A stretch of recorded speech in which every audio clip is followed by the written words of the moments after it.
Hello, America. My name is Dylan John, and you are listening to Nature and the Nation. For today's episode, I will be looking at Economics in One Lesson by Henry Hazlitt. The shortest and surest way to understand basic economics, as the cover says. This is originally published in 1946. The copy that I have here is from 1974, but this is a classic text from the 40s, so really in the same time frame as Hayek, and he's kind of in the same school of thought as Hayek. He's very much laissez-faire, Adam Smith, economist. This was a very popular book, and it helped sort of lay the groundwork for conservative economic theory for much of the 20th century. I think that it is incredibly important to have an understanding of basic economic theory if you're going to talk about politics with other people, if you're going to be a voter, if you're going to involve yourself in any way in the political process, to have a basic understanding of how economics works so that you can have some sort of an idea of whether socialism or capitalism are the better economic theories. You have to have a basic understanding. If you don't know something about how economics works, you should probably just not vote, I guess is my opinion on that, on economics and a bunch of other things. You really should know what you're talking about and know what you're doing when you go into the voting booth. You're steering the country. Know what you're talking about when you pull the lever. This here will be a brief examination of some of the basic ideas that he puts forward, and then I'm going to jump to a later chapter, chapter 11 and 12, and I'm going to talk a little bit about tariffs. I'm going to look at that part in more detail. I actually disagree with him on his position on tariffs, although I think his general position, his general economic framework is correct. When it comes to tariffs, I don't think he sees the full picture, and I'll talk about that when I get to that section. So basically, economics in one lesson sort of boils economics down to, one lesson, one sentence, really. And everything in this book is looking at a wide array of different circumstances and different factors, different phenomena, economic phenomena, from the perspective of this one lesson, this one sentence, this one concept that the whole economics analysis is built around. So like all of my episodes, I'll be reading some sections here, and then I'll provide a little bit of commentary on each section that I read. The first section that I want to read is right here in part 1. I'm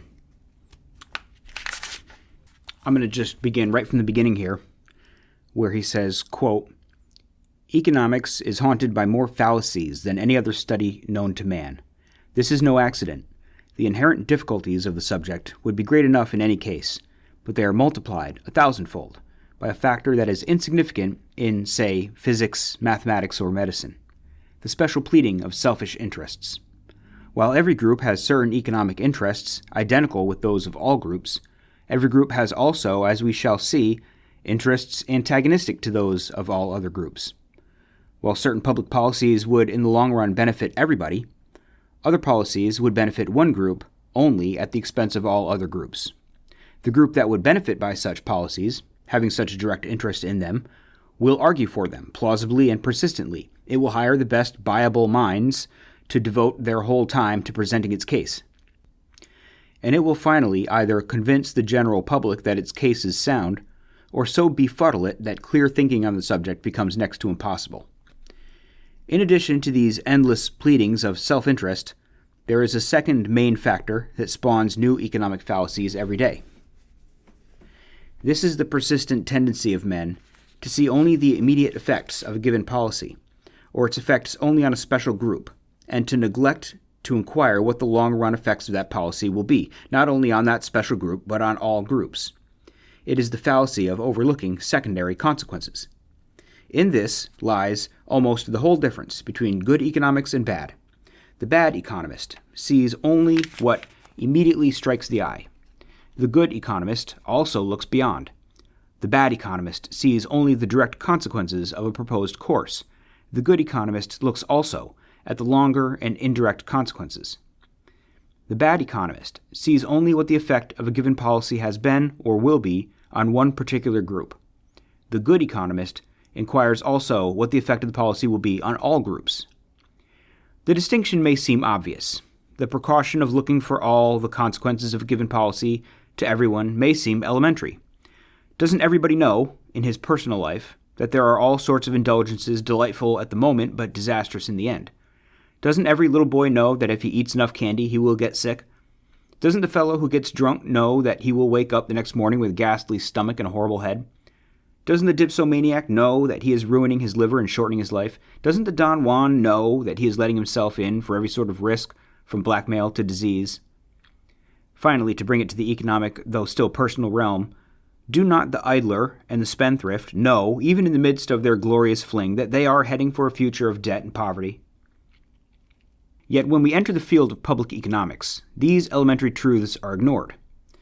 There are men regarded today as brilliant economists who deprecate saving and recommend squandering on a national scale as the way of economic salvation. And when anyone points to what the consequences of these policies will be in the long run, they reply flippantly, as might the prodigal son of a warning father, "In the long run we are all dead." And such shallow wisecracks pass as devastating epigrams and the ripest wisdom. But the tragedy is that, on the contrary, we are already suffering the long-run consequences of the policies of the remote or recent past. Today is already the tomorrow which the bad economist yesterday urged us to ignore. The long-run consequences of some economic policies may become evident in a few months, others may not become evident for several years, still others may not become evident for decades. But in every case, those long-run consequences are contained in the policy as surely as the hen was in the egg, the flower in the seed. From this aspect, therefore, the whole of economics can be reduced to a single lesson, and that lesson can be reduced to a single sentence. The art of economics consists in looking not merely at the immediate, but at the longer effects of any act or policy. It consists in tracing the consequences of that policy, not merely for one group, but for all groups. 9/10 of the economic fallacies that are working such dreadful harm in the world today are the results of ignoring this lesson.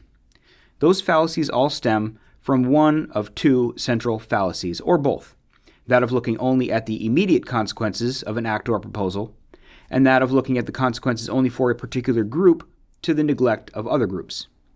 It is true, of course, that the opposite error is possible. In considering a policy, we ought not to concentrate only on the long-run results to the community as a whole. This is the error often made by the classical economists. It resulted in a certain callousness toward the fate of groups that were immediately hurt by policies or developments which proved to be beneficial on net balance and in the long run. But comparatively few people today make this error, and those few consist mainly of professional economists. The most frequent fallacy by far today, the fallacy that emerges again and again in nearly every conversation that touches on economic affairs, the error of 1,000 political speeches, the central sophism of the new economics, is to concentrate on the short-run effects of policies on special groups and to ignore or belittle the long-run effects on the community as a whole. The new economists flatter themselves that this is a great, almost a revolutionary advance over the methods of the classical or orthodox economists, because the former take into consideration short-run effects which the latter often ignore. But in themselves, ignoring or slighting the long-run effects, they're making a far more serious error. They overlook the woods in their precise and minute examination of particular trees. Their methods and conclusions are often profoundly reactionary. They are sometimes surprised to find themselves in accord with 17th century mercantilism. They fall, in fact, into all the ancient errors, or would, if they were not so inconsistent, that the classical economists we had hoped had once for all got rid of. End quote. So there you have the real lesson, the opening section of Chapter 1. And I'll just repeat that one sentence that he says this all boils down to. He says, the art of economics consists in looking not merely at the immediate, but at the longer effects of any act or policy. It consists in tracing the consequences of that policy not merely for one group, but for all groups. Pretty simple here. Economics is like, so this is how I kind of consider economics. I've taken some economics coursework at the college level. That was one of the things that actually turned me more toward conservatism as I got older, realized how the economy works, realized how money works, and realized that socialism was really like not a particularly smart approach to money. But the idea is that one single act, a policy, any kind of exchange of money or any kind of shift in preferences of any person, I mean, just about pretty much any activity or policy decision of the government, anything that affects money is going to have some sort of consequences in the world. And it's going to have consequences for the person who engages in it directly, immediately. And it also has like after effects. Later in time, it continues to affect things. Like it's like a pebble in a pond is, I think, the clearest way to think about it. You drop a pebble in a pond, and that spot where the pebble hits is, boom, immediately impacted.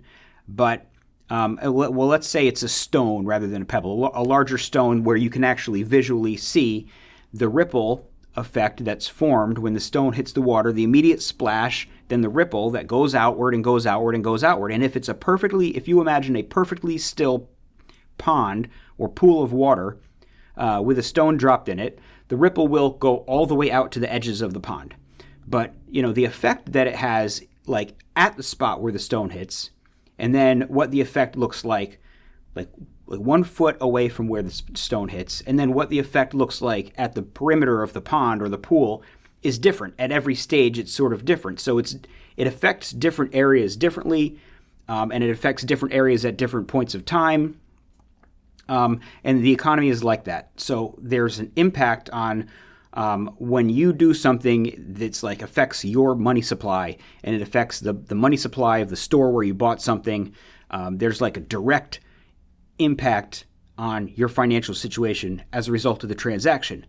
But then there's after effects where the person you sold that to now has money, so he goes to the store and he buys himself a nice dinner because he just got this great sale where he sold you a house, for example. So he says, I'm going to buy myself. So now, he has a greater supply of money, so his spending increases. He buys a dinner. The restaurant says, I just sold this dinner, person got a tip, good tip for the dinner. They bought a toy for their kid on the way home. Their spending changes. But the impact shrinks as it kind of goes down the line. And so the change goes from like a house to a meal to a toy, kind of shrinks, but it spreads around. It spreads outwards to more people as time goes by, and as it's like more degrees of separation from the initial transaction, the impact dissipates. It's not as powerful as it was in the beginning, but it's spread out amongst more people. And his point here is that too many economists will just look at the spot where the stone hits, or will just look at a certain part of the pool, and they won't see the full impact of what a policy is. You have to see the whole thing, the whole ripple over time to understand what the effects of an action are. So that's really his point and his theory, and I think he's completely correct. There's a sort of natural effect that money has that nobody has specifically designed. It just sort of happens in a certain way. And economics is the study of how things unfold on their own when things happen through direct action. What are the after effects and consequences?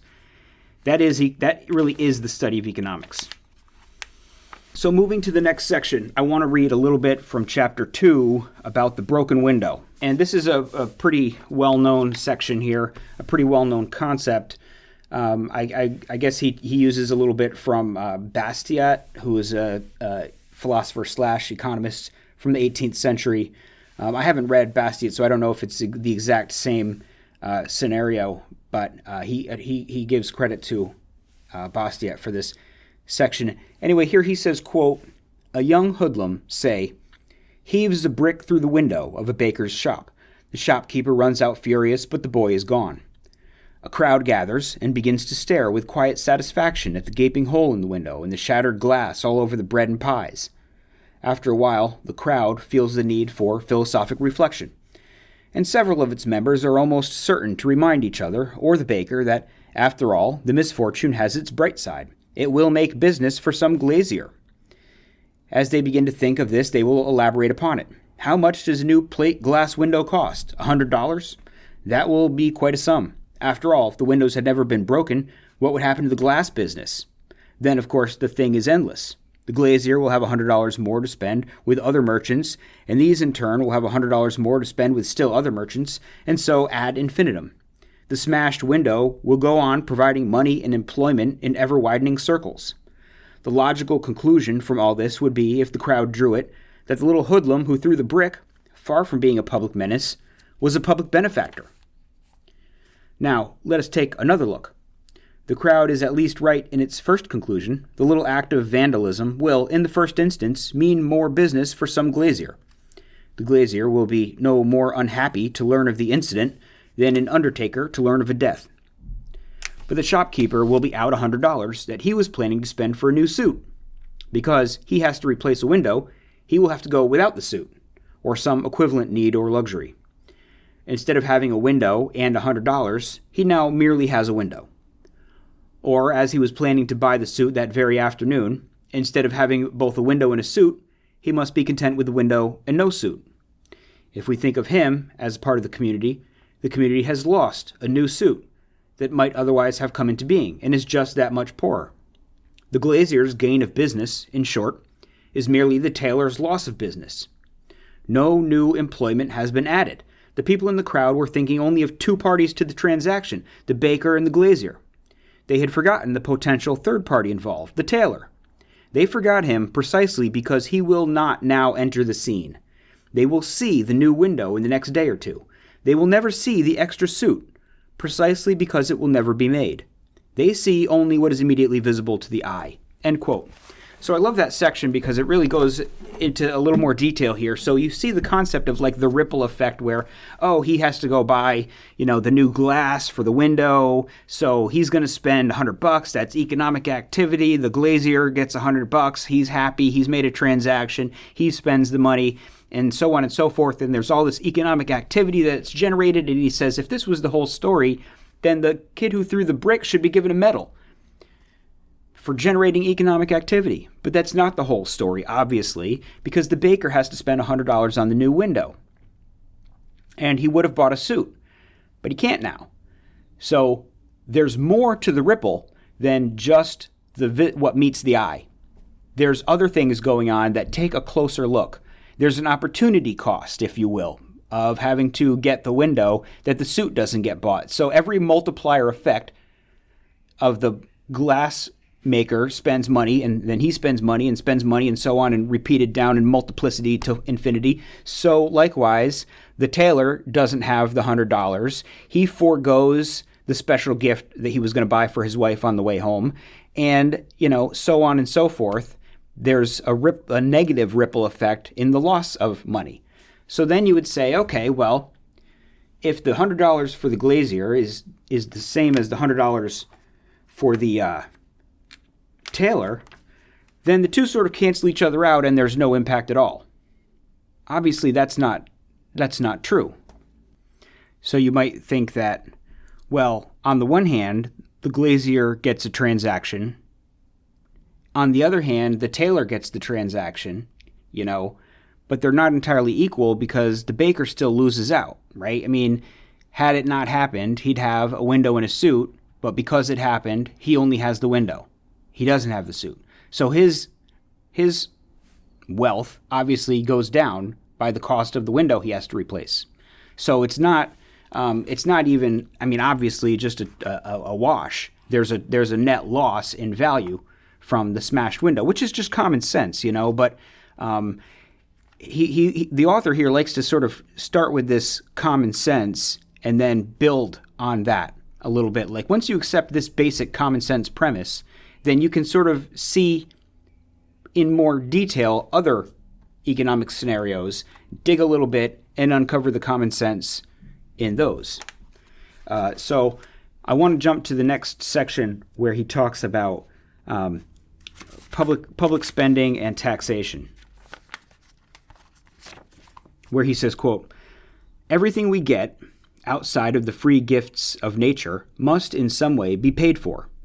The world is full of so-called economists who in turn are full of schemes for getting something for nothing.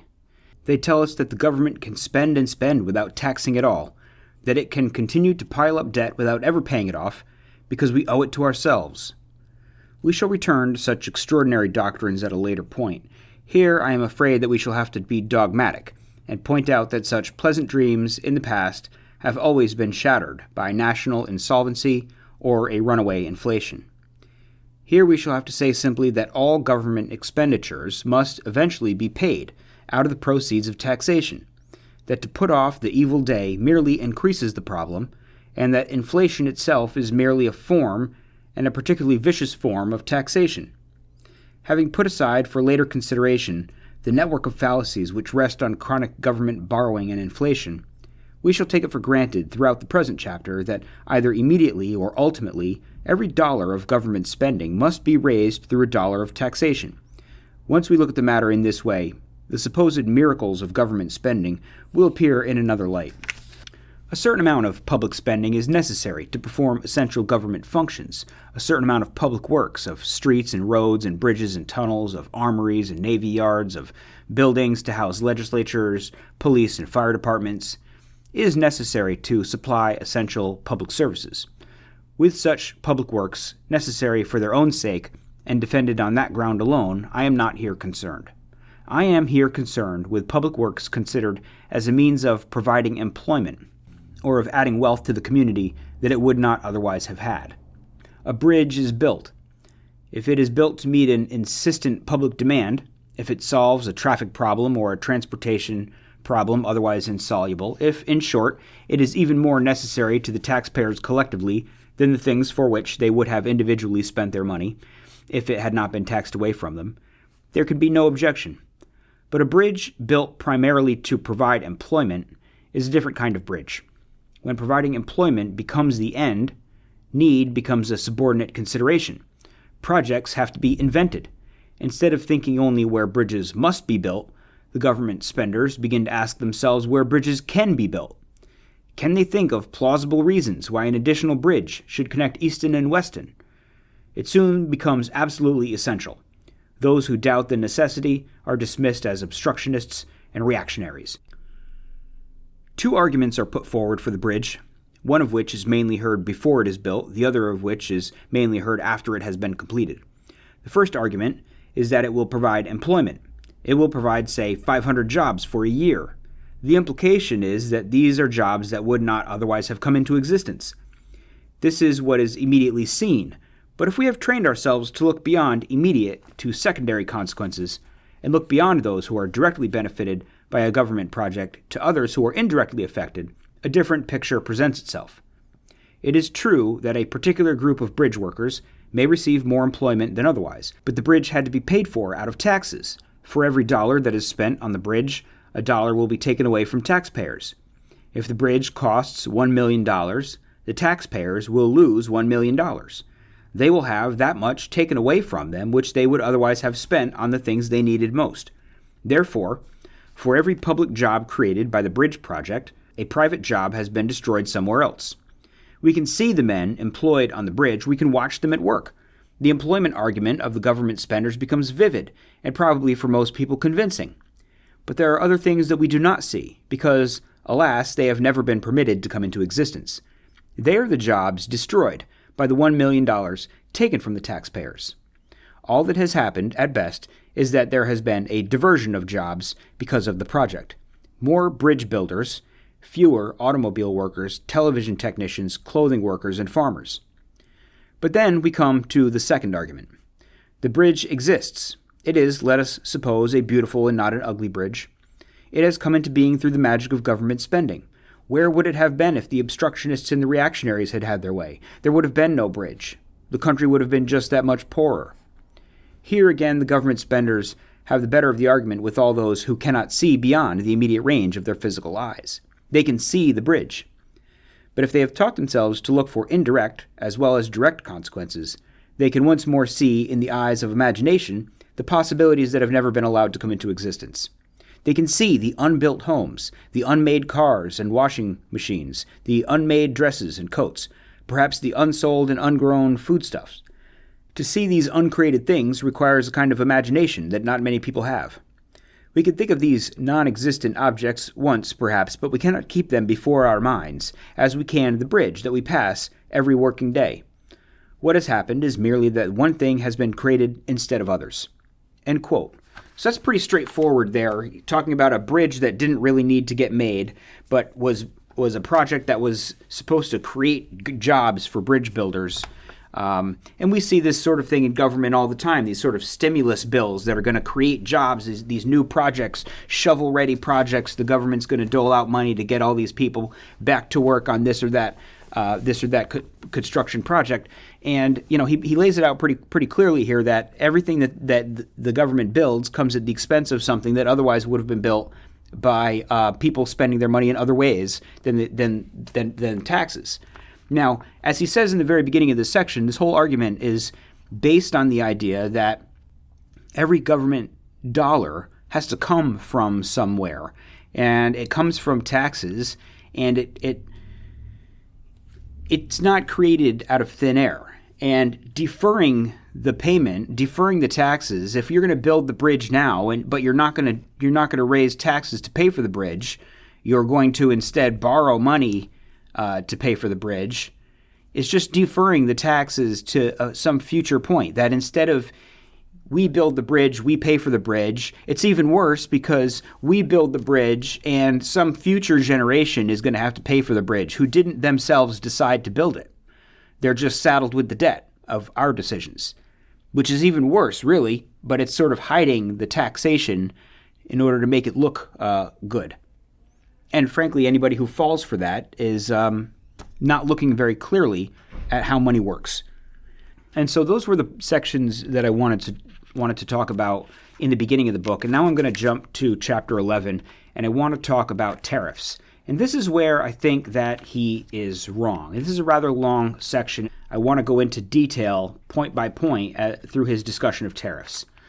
I think that this is really the area where the classical economists, the Austrian school, if you will, the libertarian, free market, laissez-faire economists really miss the point here when they start talking about tariffs. Because as he said in the beginning, there are people who benefit from various policies, and there are people who suffer from various policies. Some person gets the added business, some other person loses the business. Different groups benefit, and for a domestic economy, the government doesn't want to put its thumb on the scales necessarily for one person or the other person to try to say that you people are going to do well and you other people are going to do poorly. We tend to think that that's not really the role of government, picking out who's going to win and who's going to lose in these transactions. These guys are all going to get jobs. These other $1 million worth of jobs, those jobs are all going to not get created, or those people are going to get laid off because of these new jobs that we've created over here. We don't really like to think that the government's role is to do this. I think that to some extent, it actually is the government's role a little bit, or that I guess I should say not the government's role, but the government does things that have that effect of redirecting money from the pockets of the taxpayers into the various projects that it undertakes. And like he says, there are some bridges that just need to get built. There are buildings that need to exist for the fire departments and the police departments. There are certain expenditures the government needs to make, and these have this impact of diverting money from one person to another. But that's like an unnecessary evil, sort of. It's a side effect of things that the government wants to do. But when the government starts getting in the business of making jobs, then all it really is saying is, I'm going to take a bunch of people's jobs away and give them to a bunch of other people. That's not a good policy. However, when you're dealing with international economies, the entire framework changes, because now the government is not advocating for the whole economy to grow, for the efficient distribution of resources. When dealing with international trade, there is a particular faction of the economy, a particular slice of the economy, a particular group of people that the government wants to advance the interests of, potentially and even maybe deliberately at the expense of another group of people which consists of all of those people who are not citizens of the nation for which the government is responsible.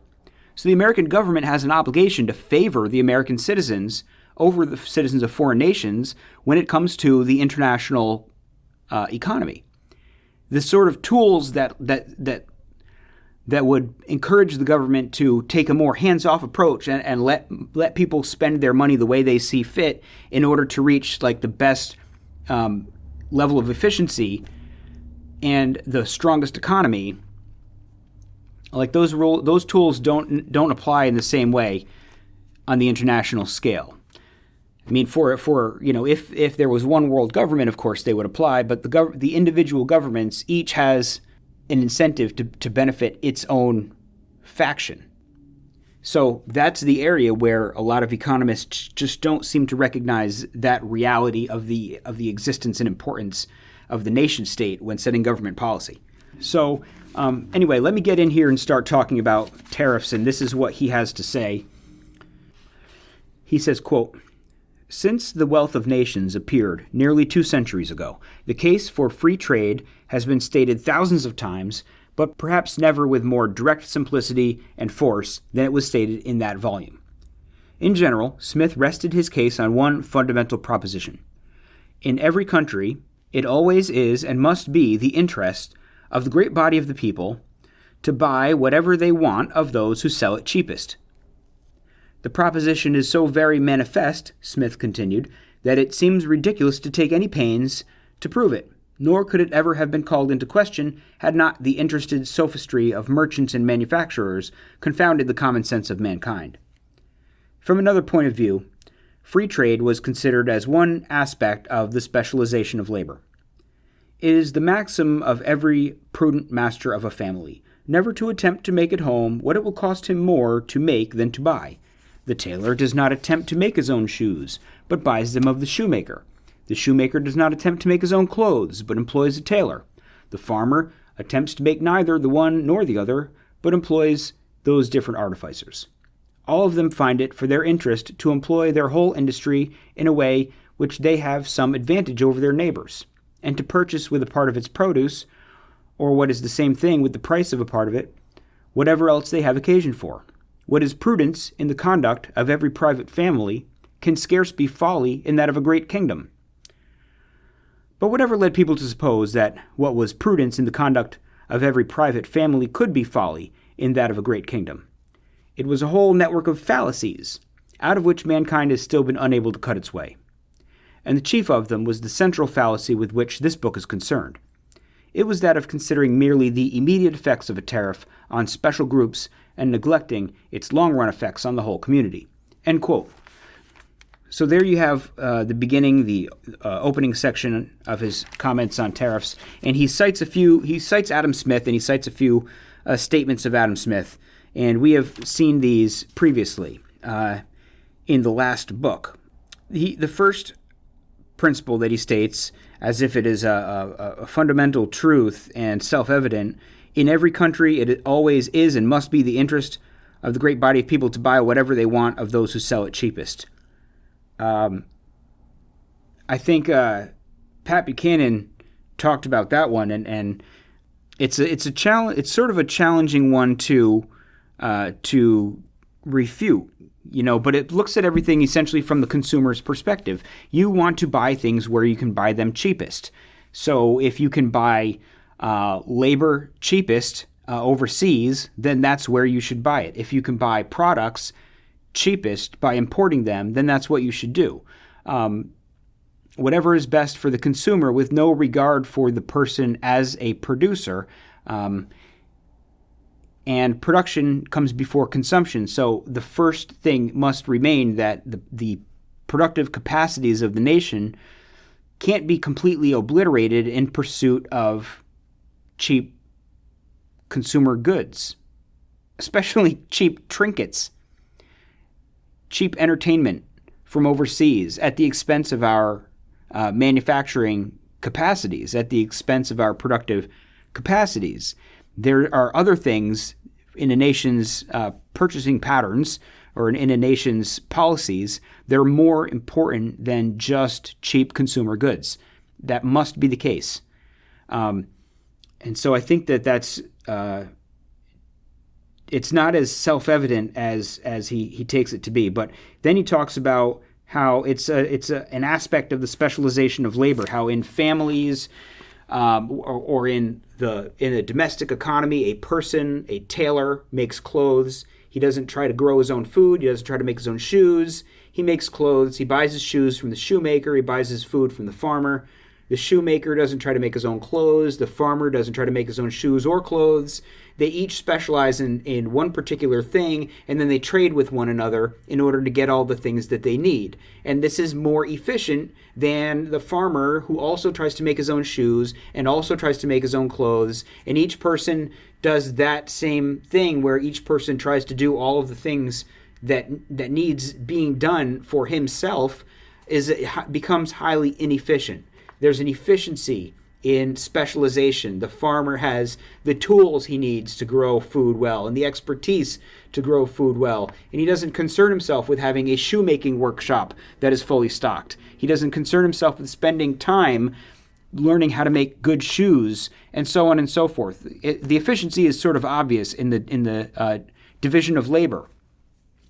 But then he draws this conclusion to the level of the nation state and says, how could it be folly for an individual family and yet suddenly be wisdom for a great nation to try to do the various things in life that need to be done for themselves rather than depending on other people? And you know, this is pretty obvious. I think Buchanan talked about this. You know, you don't run the risk of being at war with your neighbor. You don't run the risk. The shoemaker is always going to have access to the farmer, or some farmer, if that farmer goes out of business. The division of labor fills the various needs. The things that need to be done will be done by somebody because there's profit to be had in it. The system works, but the international community is not the same thing as a town with a farmer and a shoemaker and a tailor, who each are all basically friendly with one another, perhaps kin with one another, and are all willing to become dependent on one another for their basic needs because they are a community together. And the nations are not a community together, and there's no reason that we would allow ourselves to be national, let us say national farmers, where all of our manufactured goods come from other countries and all we do is specialize in farming. And how could we ever be a superpower if we can't make things? We can't. So there's the national scene is different from the family scene, and that seems to be obvious. But that's the core point that's missing here among many free market economists, is the idea that the international economy is the same as the domestic economy, but it's not. So the next section here, he says, quote, "An American manufacturer of woolen sweaters goes to Congress or to the State Department and tells the committee or officials concerned that it would be a national disaster for them to remove or reduce the tariff on British sweaters. He now sells his sweaters for $20 each, but the English manufacturers could sell here sweaters of the same quality for $15. A duty of $5, therefore, is needed to keep him in business. He is not thinking of himself, of course, but of the 1,000 men and women he employs, and of the people to whom their spending in turn gives employment. Throw them out of work, and you create unemployment and a fall in purchasing power, which would spread in ever-widening circles. And if he can prove that he really would be forced out of business if the tariff were removed or reduced, his argument against that action is regarded by Congress as conclusive. But the fallacy comes from looking merely at this manufacturer and his employees, or merely at the American sweater industry. It comes from noticing only the results that are immediately seen, and neglecting the results that are not seen because they are prevented from coming into existence. The lobbyists for tariff protection are continually putting forward arguments that are not factually correct. But let us assume that the facts in this case are precisely as the sweater manufacturer has stated them. Let us assume that a tariff of $5 a sweater is necessary for him to stay in business and provide employment at a sweater making for his workers. We have deliberately chosen the most unfavorable example of any for the removal of a tariff. We have not taken an argument for the imposition of a new tariff in order to bring a new industry into existence, but an argument for the retention of a tariff that has already brought an industry into existence and cannot be repealed without hurting somebody. the tariff is repealed. The manufacturer goes out of business. 1,000 workers are laid off. The particular tradesmen whom they patronized are hurt. This is the immediate result that is seen. But there are also results which, while much more difficult to trace, are no less immediate and no less real. For now, sweaters that formerly cost $20 apiece can be sold for $15 apiece. Consumers can now buy the same quality of sweater for less money, or a much better one for the same money. If they buy the same quality of sweater, they not only get the sweater, but they have $5 left over, which they would not have had under the previous conditions, to buy something else. With the $15 that they pay for the imported sweater, they help employment, as the American manufacturer no doubt predicted, in the sweater industry in England. With the $5 left over, they help employment in any number of other industries in the United States. But the results do not end there. By buying English sweaters, they furnish the English with dollars to buy American goods here. This, in fact, if I may here disregard such complications as multilateral exchange, loans, credits, gold movements, etc., which do not alter the end result, is the only way in which the British can eventually make use of those dollars. Because we have permitted the British to sell more to us, they are now able to buy more from us. They are, in fact, eventually forced to buy more from us if their dollar balances are not to remain perpetually unused. So as a result of letting in more British goods, we must export more American goods. And though fewer people are now employed in the American sweater industry, more people are employed, and much more efficiently employed, in, say, the American automobile or washing machine business. American employment on net balance has not gone down, but American and British production on net balance has gone up. Labor in each country is more fully employed in doing just those things that it does best, instead of being forced to do things that it does inefficiently or badly. Consumers in both countries are better off. They are able to buy what they want where they can get it cheapest. American consumers are better provided with sweaters, and British consumers are better provided with motor cars and washing machines. End quote. So, it gets more challenging to refute because, and I'll just say this now, I've been concerning myself with the question of tariffs for some time, and much of what he says is accurate, although he does point out how British sweater manufacturers are getting more business. That certainly is no concern of ours. But the premise that, well, the American sweater company wants a $5 tariff. Without it, it goes out of business. So all of the people that worked there are laid off. But all of the consumers now have an extra $5 to spend on more stuff, and so that's going to go somewhere. And the other premise is that, well, if the British are good at making sweaters efficiently, so we let them make sweaters efficiently. But the money that we spend on the sweaters, they're going to have these dollars. They don't use dollars in England. They're going to wind up with American resources, and then they're going to have to turn around and buy American products with it. And he gets to this a little bit more. In other sections that I'm going to get to. But I think it must be recognized that some of the benefit of the ending of the tariff is going to accrue to British sweater manufacturers. And the premise is that then that money is going to get spent on American cars and American washing machines that British are going to buy from us, and we're going to export the equal amount to what we import. And so the exports are going to provide the employment. Those dollars will come back to America and into the pockets of people who build cars and washing machines. There are a number of problems with this concept, one of which is, like, if you look at the American balance of trade with China, they're sitting on a lot of American dollars. When we keep buying more from China than they buy from us, we don't have import-export balance like he's describing here with these theoretical sweaters and washing machines.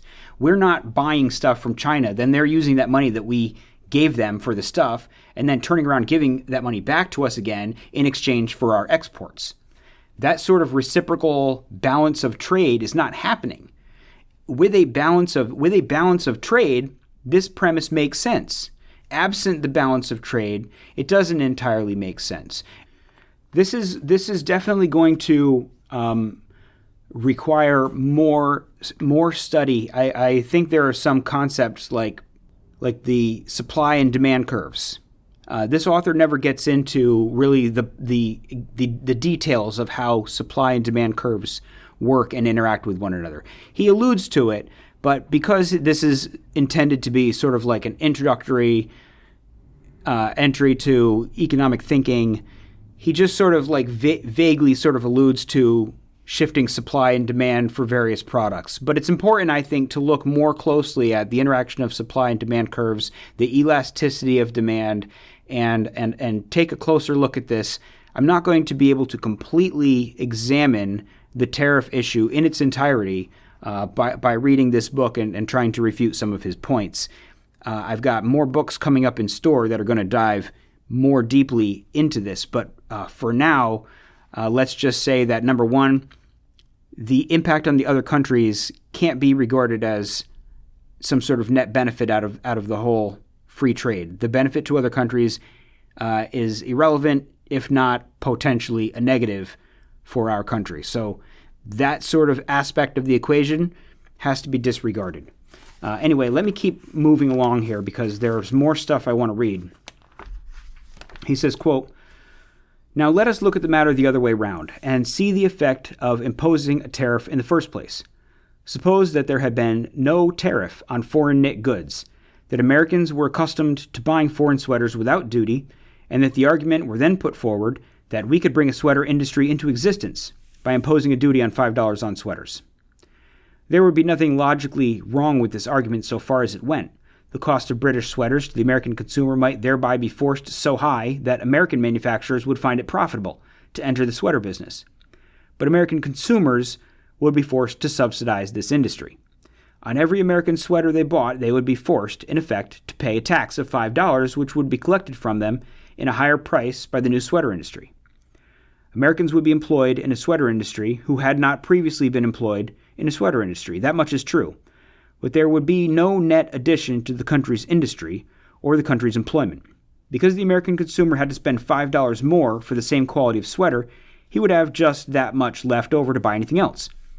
He would have to reduce his expenditures by $5 somewhere else. In order that that one industry might grow or come into existence, 100 other industries would have to shrink. In order that 20,000 persons might be employed in a sweater industry, 20,000 fewer persons would be employed elsewhere. But the new industry would be visible. The number of its employees, the capital invested in it, the market value of its product in terms of dollars could be easily counted. The neighbors could see the sweater workers going to and from the factory every day. The results would be palpable and direct. But the shrinkage of 100 other industries, the loss of 20,000 other jobs somewhere else, would not be so easily noticed. It would be impossible for even the cleverest statistician to know precisely what the incidence of the loss of other jobs had been, precisely how many men and women had been laid off from each particular industry, precisely how much business from each particular industry had been lost, because consumers had to pay more for their sweaters. For a loss spread among all the other productive activities of the country would be comparatively minute for each. It would be impossible for anyone to know precisely how each consumer would have spent his extra $5 if he had been allowed to retain it. The overwhelming majority of the people, therefore, would probably suffer from the optical illusion that the new industry had cost us nothing." End quote. So again, we're using the same premise to build the argument that there's 20,000 new jobs in the sweater industry, but it's going to cost jobs in other industries because people will be spending less money on these various other things that they would have spent money on because they now have to pay more for sweaters on account of the tariff. There's another factor that has to be considered here, I think. So let's say that the tariff is put into place and they used to buy $15 sweaters, British sweaters, but the tariff came into place, and now to buy a $15 sweater from Britain costs $20 because of the $5 tariff, but an American company can make and sell sweaters for $20, so they're competitive. Now, let's say some people, if they're both $20 now, after paying the tariff, the price tag in the store is $20 for either sweater. Some people will buy American sweaters, and some people will buy British sweaters. Let's say 50-50. Just to throw a number out there. Half of the consumers will buy the American sweater, but the other half of consumers will still buy the British sweater because they're still the same price, $20, and maybe they like the British designs, maybe they have a favorite British company. So some of them will buy the sweater. And so those people that buy the British sweater, for those sweaters, the tariff will be paid. So for those particular sweaters, the government is going to gain the $5 per sweater. And that gain of money that the government gets has to be factored into the equation. Because a tariff can't be treated as if somebody is going, if you want to buy a British sweater, you have to pull a $5 bill out of your pocket and light it on fire. We can't treat the tariff like that, as though the consumer just loses $5 of purchasing power every time he wants to buy a sweater, because he's not burning the $5 bill. He's using it to pay taxes. So then what happens to it? Maybe that money pays down the debt. Maybe that money is given in tax cuts to billionaires. Maybe that money goes toward the food stamp program.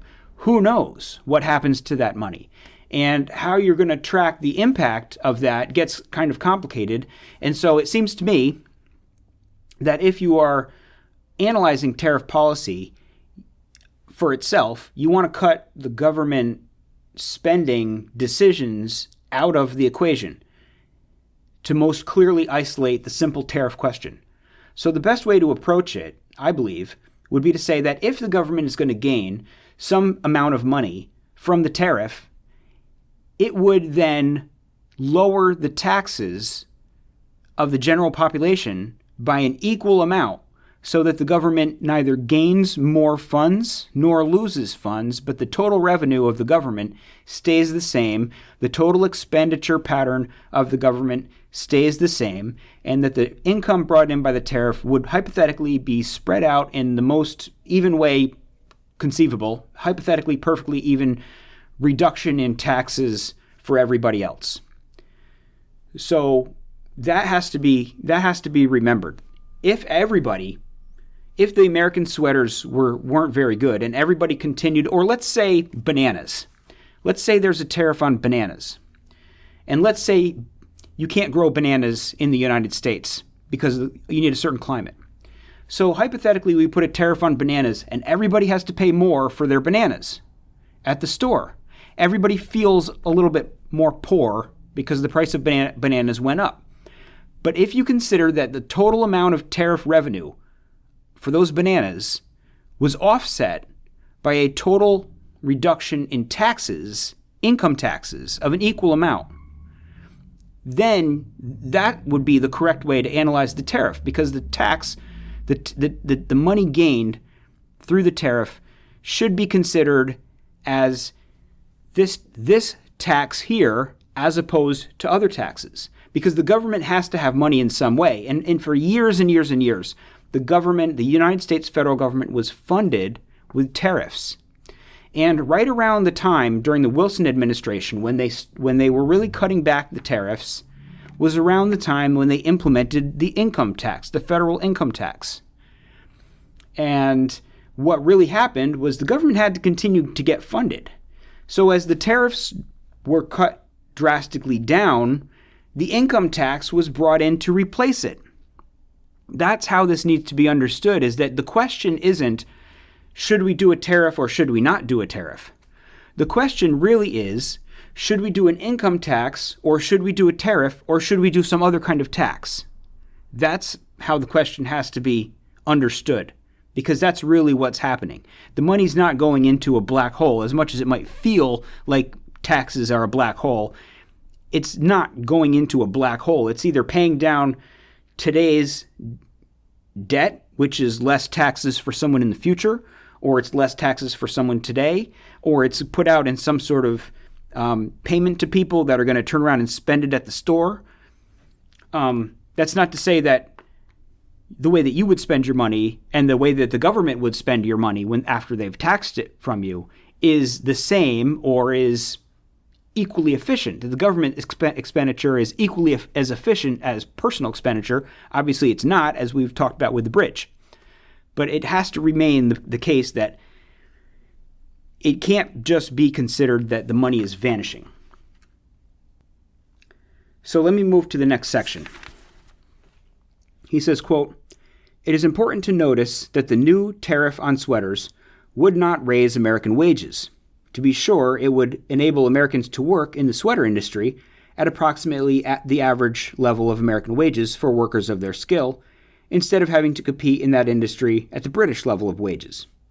But there would be no increase of American wages in general as a result of the duty, for as we have seen, there would be no net increase in the number of jobs provided, no net increase in the demand for goods, and no increase in labor productivity. Labor productivity would, in fact, be reduced as a result of the tariff." And this brings us to the real effect of a tariff wall. It is not merely that all its visible gains are offset by less obvious but no less real losses.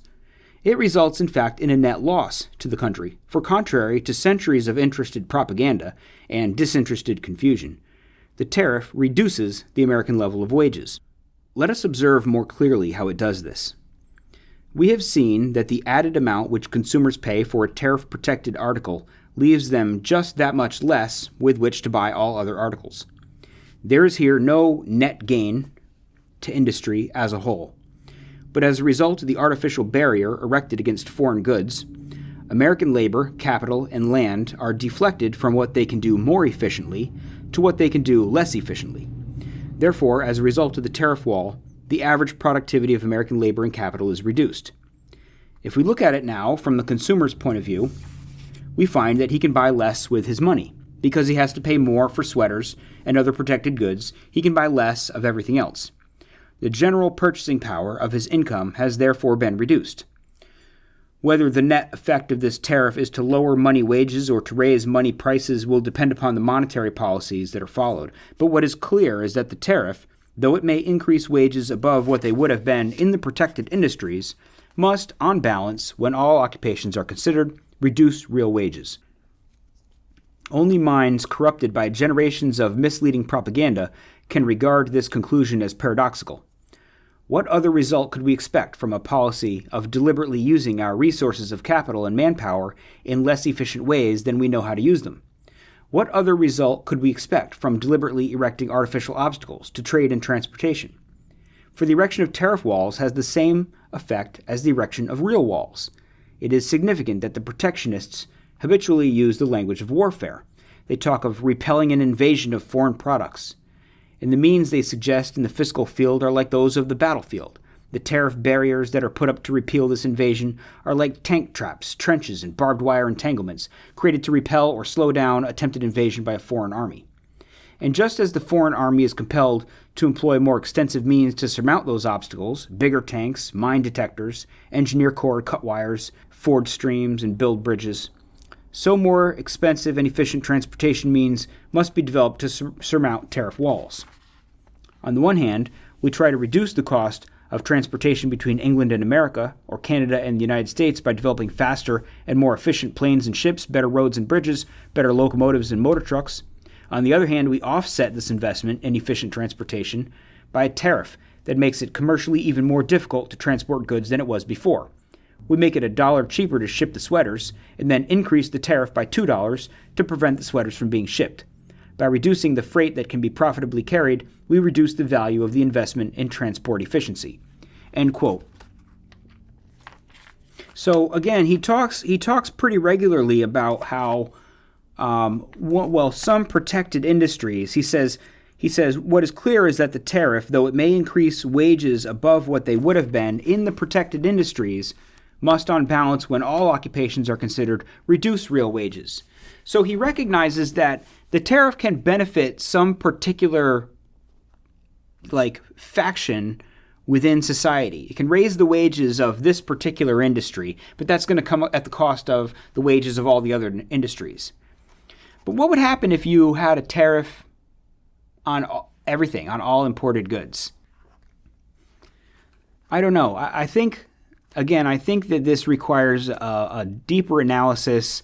I think that part of what needs to be considered that he's not considering is the simple fact that if the British are selling their sweaters here at $15 and they're selling a certain number of them, and then we impose a tariff of $5, and then American companies can compete, and then the amount of sweaters that they sell in America gets cut in half because now half of the consumers are buying American sweaters.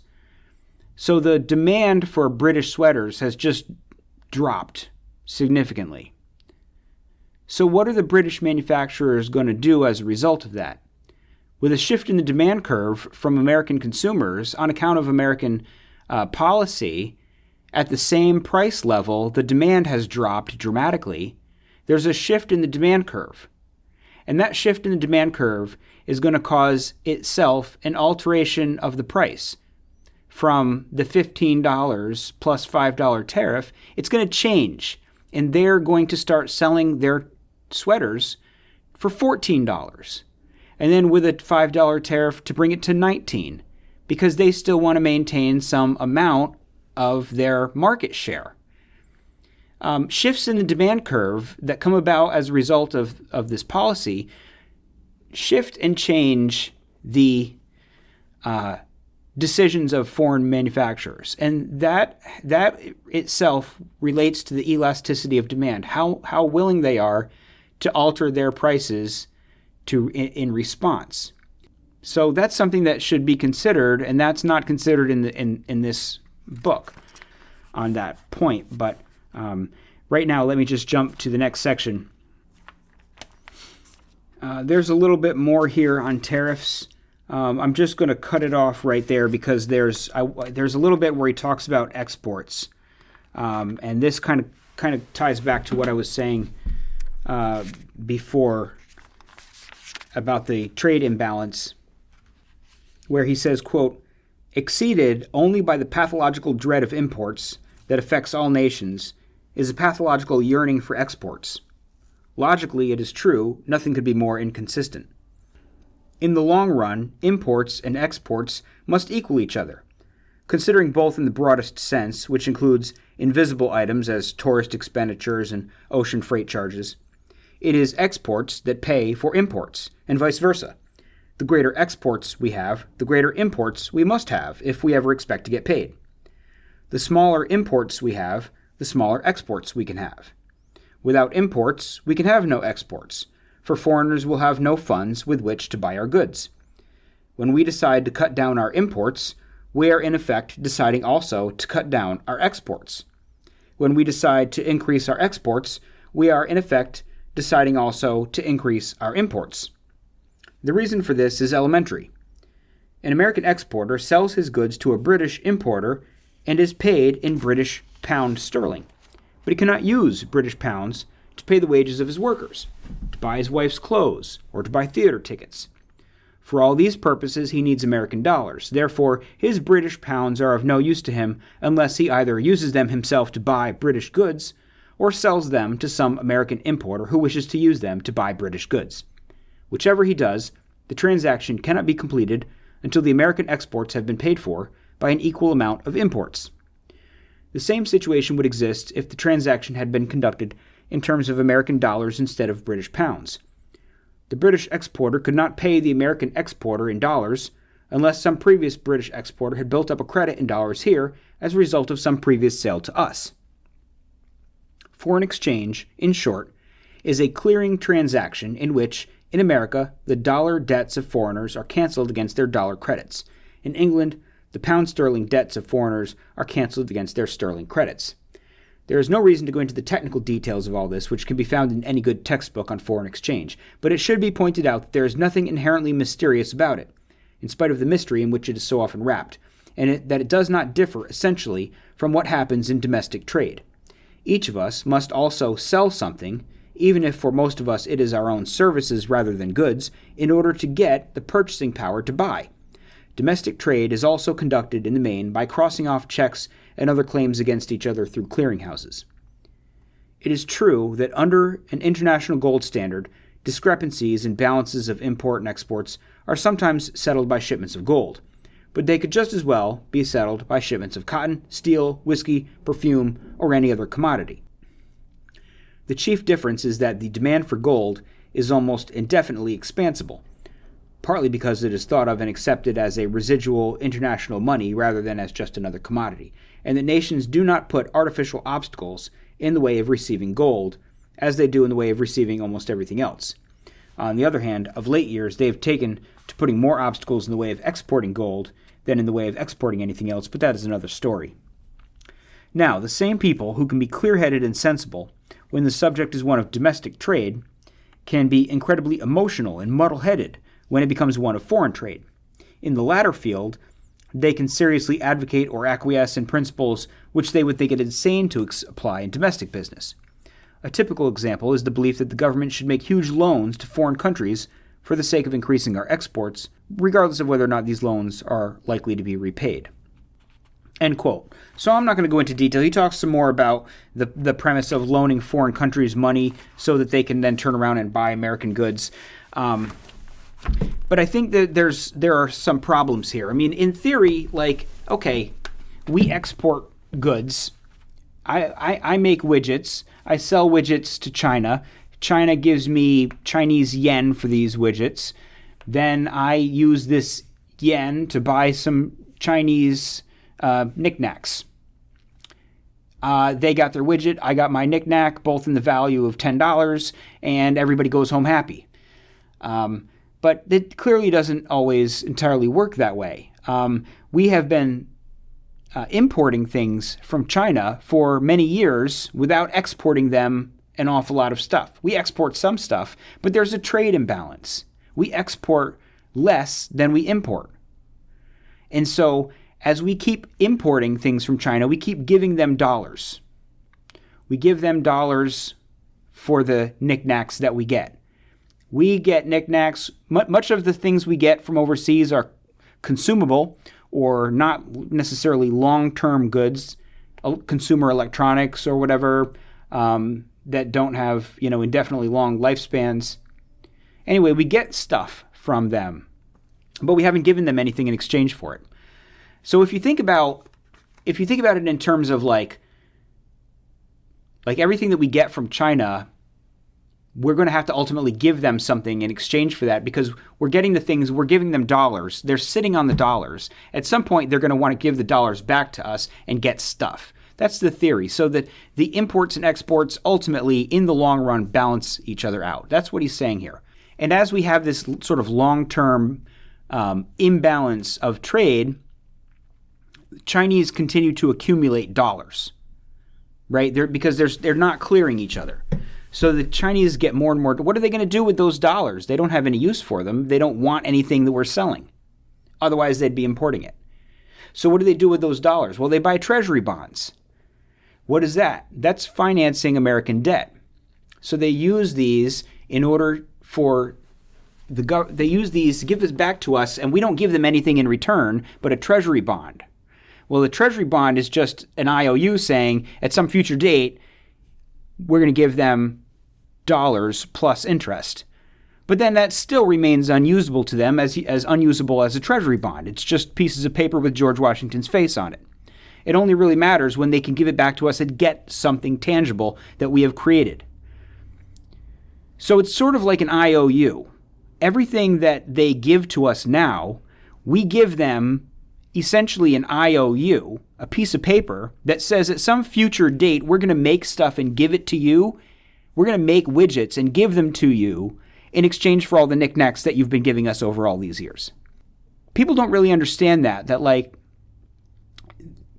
they are owed stuff, and they're going to pay for that stuff. But what is them paying for it really? Them giving us more pieces of funny paper is what it means when they pay for it. They give us back the paper that we gave them.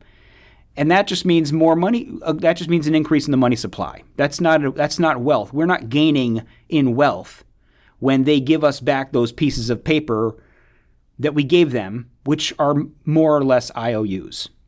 And they give them back to us, and then we see our material wealth decrease because we're working to produce things, and then we're giving them away. And what we're getting in exchange is an increased money supply. And so in the inflation that is attendant with that. But the more troubling part is that they don't really have to buy widgets from us because they can buy our land. If we give them, if we buy from China a bunch of knickknacks and we give them a bunch of money for all the things they've given us, and they don't want our widgets, and they're just sitting on the money we gave them, and they don't want to finance our debt any longer. They want to collect what's owed to them. They don't want our widgets. What are they going to do? They can come into our country and buy huge swaths of land with that money. So instead of giving them widgets, we're all going to be unemployed. We're not going to make widgets anymore. Nobody wants them. We're all unemployed, living on foreign knickknacks, on debt, and ultimately paying for those knickknacks with land, with control over our ports. You know, there's more levels to international trade than just the sort of surface the surface examination.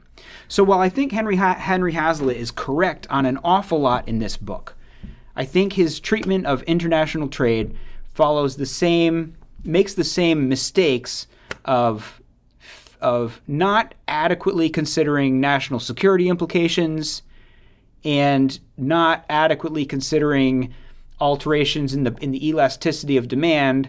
Actually, the elasticity of supply would probably be the right concept, would essentially force foreign companies and foreign countries to subsidize our tariff rates and, in effect, subsidize our taxes. Because a tax is not entirely paid. A tax is not entirely paid by the consumer. I go to the store and I buy a candy bar for $1 plus, let's say there's a 10% sales tax. I pay $1.10. The candy bar is marked $1. I gave the cashier $1.10. 10 cents of it goes to the government. Who paid the tax? Well, you would say I paid the tax. But is that really how it works? Is it really the case that one participant pays the tax? What if the government what if it wasn't at the register, but what if the candy bar was $1, I paid $1, and then the government said to the business, okay, for every $1 of candy bars that you sold, you need to give us 10 cents. And then the store owner digs into his wallet and pulls out 10 cents per candy bar and gives it to the government. Who paid the tax? The store owner paid the tax, but did he really pay the tax? That's part of the question. If the store owner paid the tax? Well, what if the store owner said, I don't want to pay the tax, and he just marked up everything by an equivalent amount of what he would have to pay to push the price back onto me? Is it possible to push the price back onto me? What if I say, well, I don't want to buy a candy bar for $1.10. I only want to buy a candy bar for $1. I'm going to go buy something else. So he says, I can't raise the price that much because I'm not going to have the customers. The point is that when a tax is paid, it's not simply one party or the other party who pays the tax based on whose door the government comes knocking on. Is the government knocking on the door of the employer or the employee or the seller or the buyer? It doesn't matter whose door the government knocks on. The tax is paid in part by the seller and in part by the buyer. They split the tax between the two of them. Who pays more tax, the buyer or the seller, is determined by the elasticity of demand and the elasticity of supply. In other words, how easy is it for me to buy something like an apple instead of candy bars to avoid the tax? How much does my demand fluctuate in the face of fluctuating prices? That's elasticity of demand. How much does my demand fluctuate? How much does the supplier's supply fluctuate in response to changing prices? That elasticity of supply and demand is what dictates who pays more or less of the tax, the supplier or the producer.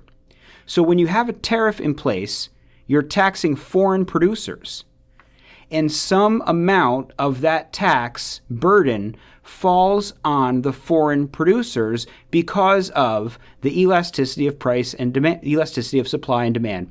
And some amount of the American tax burden falls to foreign producers as a result of that fact. And that's the point that I want to make, that I don't think Hazlitt makes, and I really don't think very many people who talk about tariffs, even in support of tariffs, have really gotten in and talked about the elasticity of supply and demand and where the tax burden falls. I think that's an important issue. It's something that I want to explore as I explore the topic of tariffs, but it's going to require, I think it's probably going to require more in-depth economic analysis than this book provides. So with that, I'm going to wrap it all up. I thank you very much for listening to this episode, and come back again next time for more. Bye.